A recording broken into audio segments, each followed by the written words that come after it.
is Your Life, an American television tradition. And here he is, Mr. This Is Your Life himself, Ralph Edwards. Hey.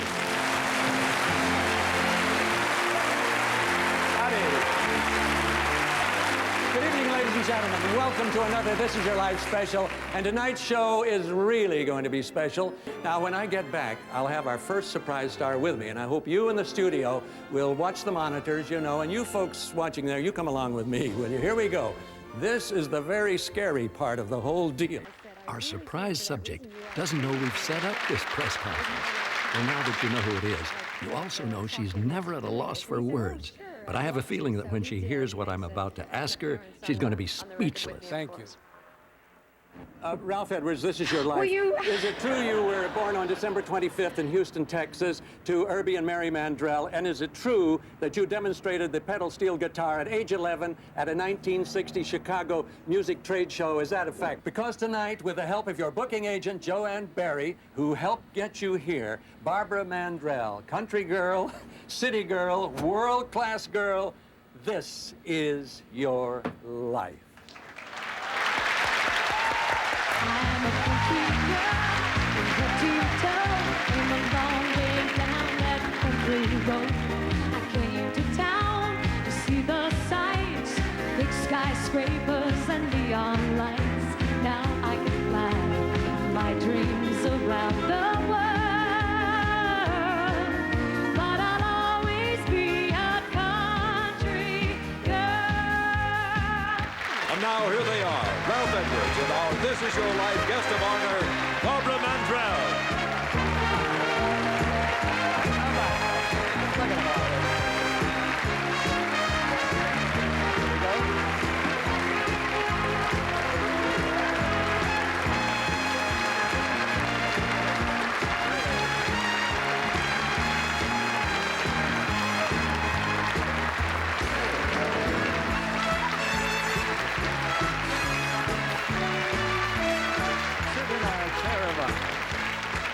You were as if you were frozen when I said this is your life.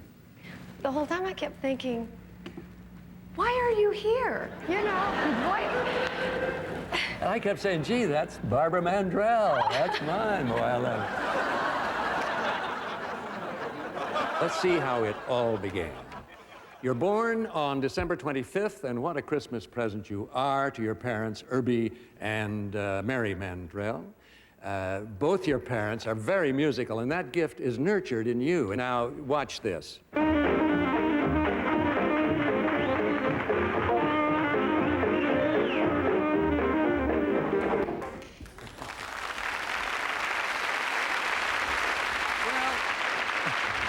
Music is, of course, now a way of life for you. At age 10, your parents are right behind you with support and encouragement. In fact, here they are, your guiding lights, two people who've always been there for you. Here for us tonight, your parents, Herbie and Mary Mandrell. Here they are. Come on, Pop. You are always here for me to share the laughter and the pain, giving me the pain. Well, Mr. Mandrell, Herbie, when Barbara's very young, you move your family from Texas to Southern California for work there in an amplifier and instrument company. Well, Ms. Mandrell, Mary, what happened when you and your husband here took Barbara, age 11 then, to Chicago to a music trade show? Well, she went there to demonstrate the pedal steel guitar, and she stole the show. And she really, seriously, she really impressed everyone that saw her. Especially my good friend, King of the Strings, Joe Maphis, who thought she was remarkable. Remarkable. That's exactly what Joe said about Barbara. And here she is, your dear friend who, with her late husband, Joe Maphis, gave you your first job, Barbara. All the way from Nashville, Rose Lee Maphis.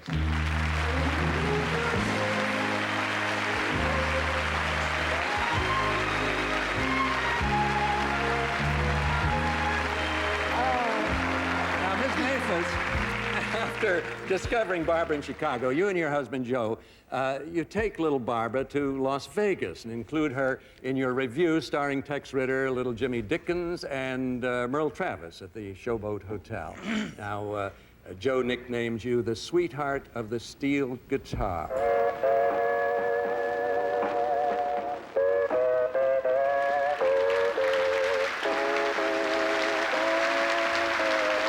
thank you, Herbie. And Mary Mandrell and Rosalie Maphis. 3 people, Barbara, who's always been behind you, as they will be tonight. I tried to call Mom and Dad today, but they were out. I wonder where they were, huh? Thank you very much.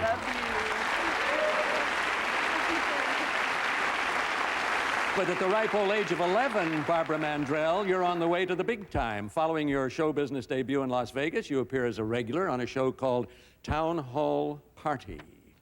A Town Hall Party opens a few doors for you, and you begin to learn some of the tricks of the trade from quite a few pros, such as Johnny Cash, George Jones, and Patsy Cline. I gave Barbara her first national TV spot on the old 5-Star Jubilee. Here he is, cowboy star Rex Allen.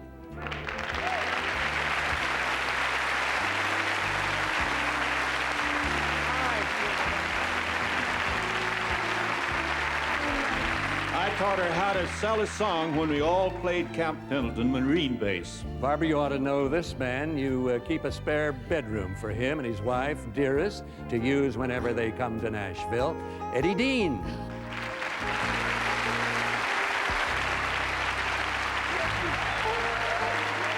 I tried to teach her to play fiddle. A violin's best friend, and one of yours too, Gordon Terry. I taught her how to play the double neck guitar. Here he is, a rare guy who plays a rare instrument, your friend, Brian Longbeck.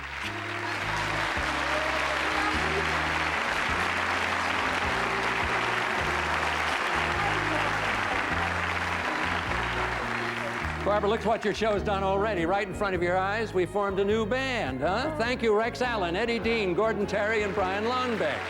Thank you.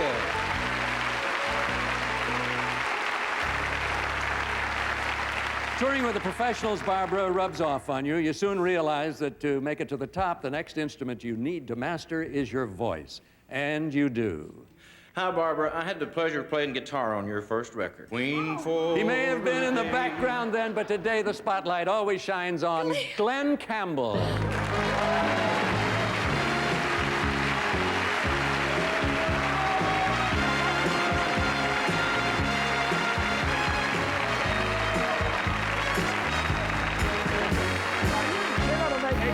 How did Barbara look back then, eh? You know, she came in the studio, and I thought she was about 8 years old. But she was 16. You know, I didn't know she was going to become the queen of country music. I thought she was going to be the next Shirley Temple or something like that. Well, thank you, Glenn Campbell, for coming here and helping make That's Barbara... the words of the song. One queen for a night. Queen really. for you. I'll see you in a minute. Thank you, Glenn Campbell. Well, Barbara, here you are making records with Glenn Campbell, going on tour with Johnny Cash, but meanwhile, back home at Oceanside High, you're just another co-ed and have to audition for the choir like everyone else. Drink to me only with thine eyes, and I will pledge with mine. That was your first voice lesson for the Oceanside High School Choir, and here's the man who recorded it, your choir master, Mr. Ray Lamson. Here he is.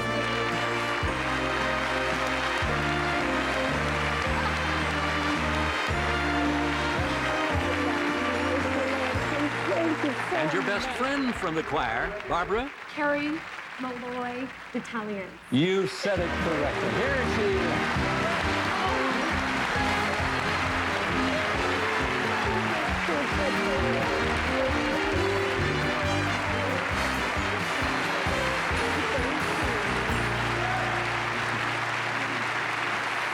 On the surface, Barbara, you appear to lead the life of an average teenager. You're a football princess at school. You're looking out for your younger sisters, Louise and Erlene. You play in the school band, and you go to sock hops.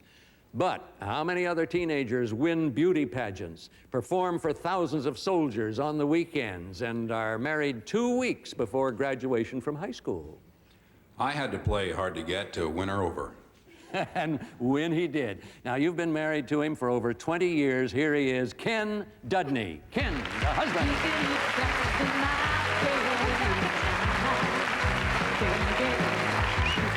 Time. All right. Now, Ken, you meet Barbara when she's 14 and you're 21. How did you meet?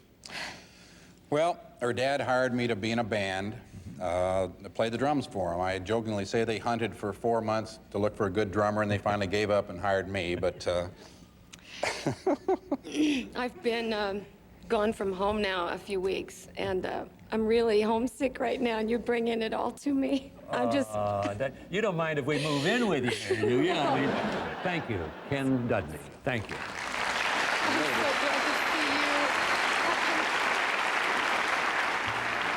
you. Well, your thoughts of show business, Barbara, take a back seat to being Mrs. Ken Dudney, the perfect Navy wife. You go to live on a naval base in Washington State and later visit Ken while he's stationed overseas in the Mediterranean. Your parents now move to West Tennessee, where your father starts a construction business. And then one night in Nashville with your dad, Irby, you attend the Grand Ole Opry. Barbara, what were you thinking that night up there in the balcony of the old Ryman Theater? That I could do that. What was on stage you could I do? thought I can do that. You ask your father to take a risk and manage you. It becomes a turning point that July evening at the Grand Ole Opry. Wonder who that is. Oh, she was there that night, and she's always been there for you, your longtime friend, Mrs. Henry Cannon, known to us all as Minnie Pearl.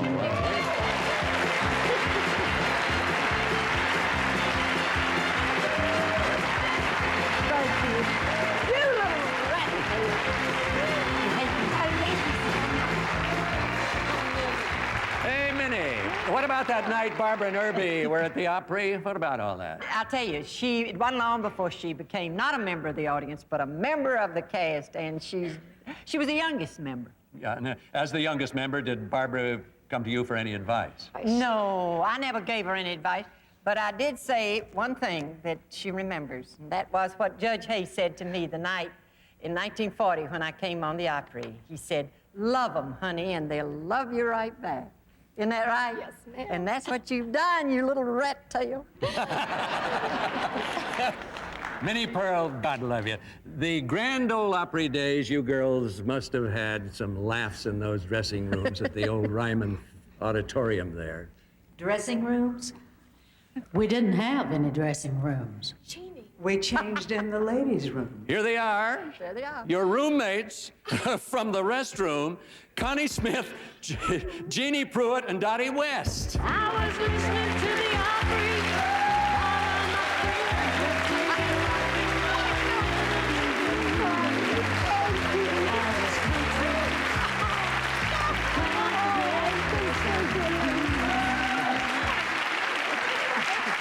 Now look, let me ask you something. Did you girls really all change in the ladies' room? It's the honest truth. My territory was the sink. And I had dibs on the windowsill. I'm not even going to mention where my dressing table was. Well, I was in the dressing room, too. My goodness. Ladies and gentlemen, her wigs used to decorate the radiator in the ladies' room there. Dolly Parton. Well, are things better now, Dolly? But now that I got my own show, I got my own dressing room. Cut. Thank you, Dolly. We just wanted to take a minute just to congratulate you, Barbara, on This Is Your Life. I just hope when I get to be your age, they'll do mine, too. She knows I'm kidding. I love you. Thank you, Dolly Parton.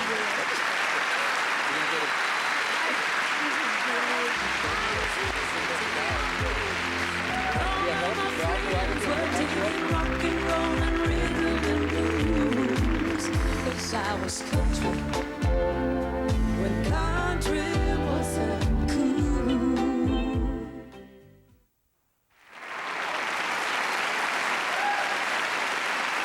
Well, This Is Your Life, Barbara Mandrell. And it continues with the break you've been working toward all these years, a hit single I've been loving you too long. Unveiling a blue-eyed soul style that rewards you with instant radio play across the nation. A year later, your first child, Matthew, is born, and your career is taking off. You're now under contract and the hits start coming. And your family is growing. Your second child, a daughter, Jamie, is born. By now, you've been on the road for 20 years.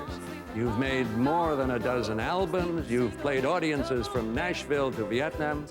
You've paid a lot of dues, but your goal is always to reach a little bit higher. And to find that wider audience, there's only one way: television.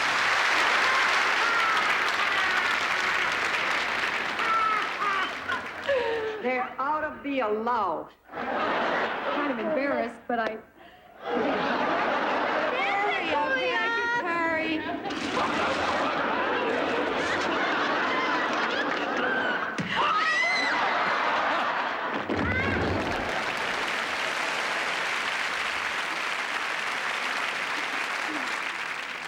Where many other variety shows fail, your show succeeds. The very popular Barbara Mandrell Show. The Barbara Mandrell and the Mandrell sisters. In times like these, when it's easy to get down, you're my inspiration, you're my solid ground. In times like these.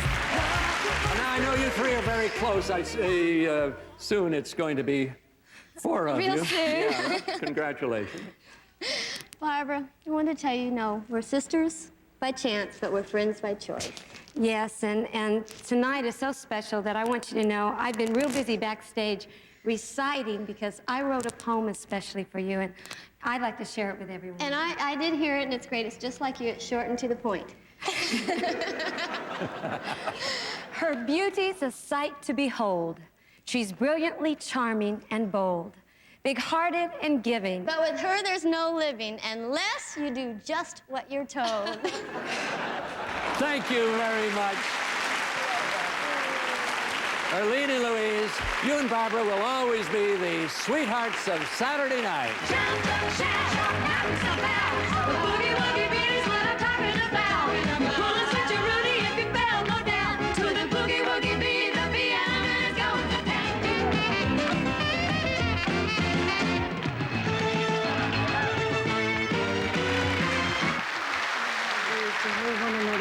We caress one another and kiss. Oh, Barbara, what are you doing? It's not Barbara, it's Sybil. Kiss me, Roger. Barbara, please, come on now. What? You said you loved me.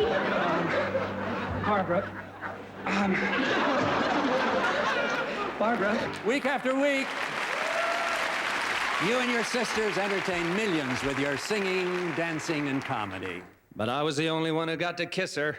Here he is, the star of Dallas, Patrick Duffy. So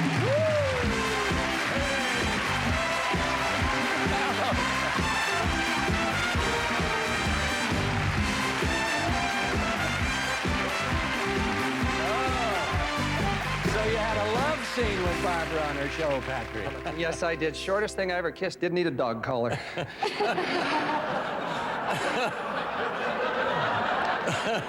Cutest little thing. Thank you, Patrick, very much. Join Barbara's past. Barbara's husband, Ken, is kind of looking for you there. All in good fun, yes, Ken. Thank you very much.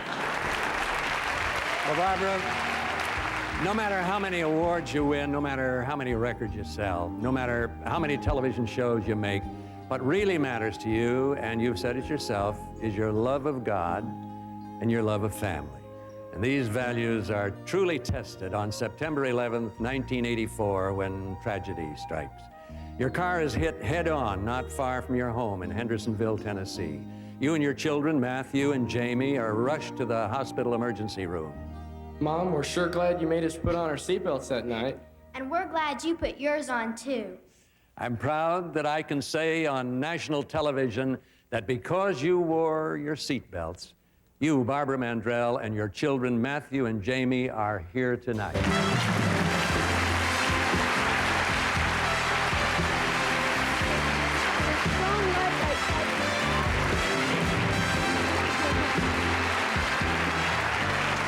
Well, Fortunately, Matthew here and Jamie are spared any major injury, but you, Barbara, are seriously hurt and in a coma. Newt called me and said we need an orthopedic surgeon on ready because Barbara might have some broken bones. Your physicians and your good friends, Dr. Newt Lovern and orthopedic surgeon Dr. David Jones.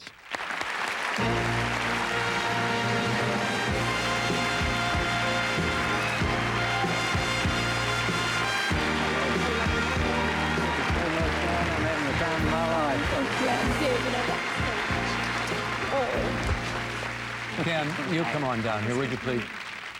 I'm sure these were days when you and Barbara wondered whether your life would ever be back to normal. Barbara, after you get out of the hospital, how do you and Ken deal with your recuperation? I just imposed on him for everything. Out of this dark period comes new light and life. Almost a year to the day after the accident, Barbara, a new baby is born to you and Ken, symbolizing rebirth in its purest form. Well, it truly was, because we were wanting another baby when the accident happened, and... Dr. Lovern, you were there for the birth of Nathaniel. In fact, you were there for the birth of all 3 children. That's right. Now, I know the answer to this, but I'm going to ask the question anyway. How did Barbara originally find you? Well, you all won't believe this, but she got my name out of the Yellow Pages. And here's the latest Dudney delivery, Nathaniel Mandrell Dudney, with your assistant and your good friend, Kathy Brown. He goes to bed each evening with his teddy bear. Pulls off the covers, says a little prayer.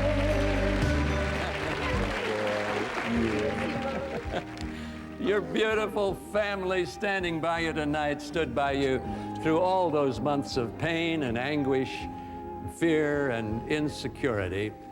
Barbara, pain, wondering whether you'll ever be able to walk again. Anguish, wondering if you'll ever feel like your old self again.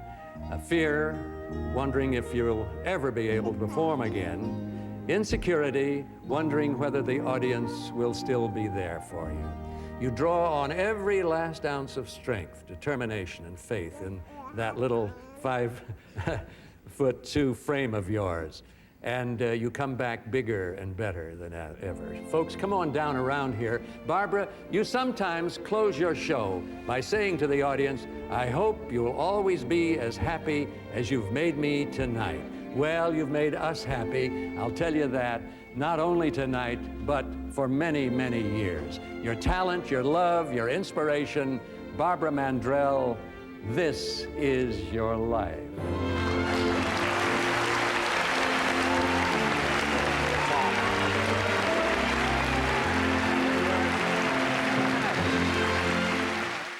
Ralph Edwards, good night and God bless.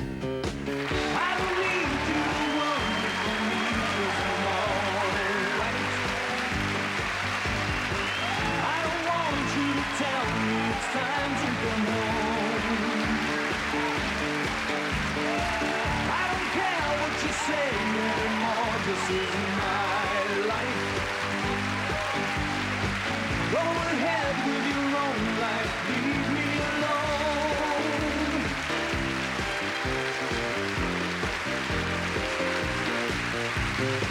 I don't need you to worry for me, 'cause I'm alright.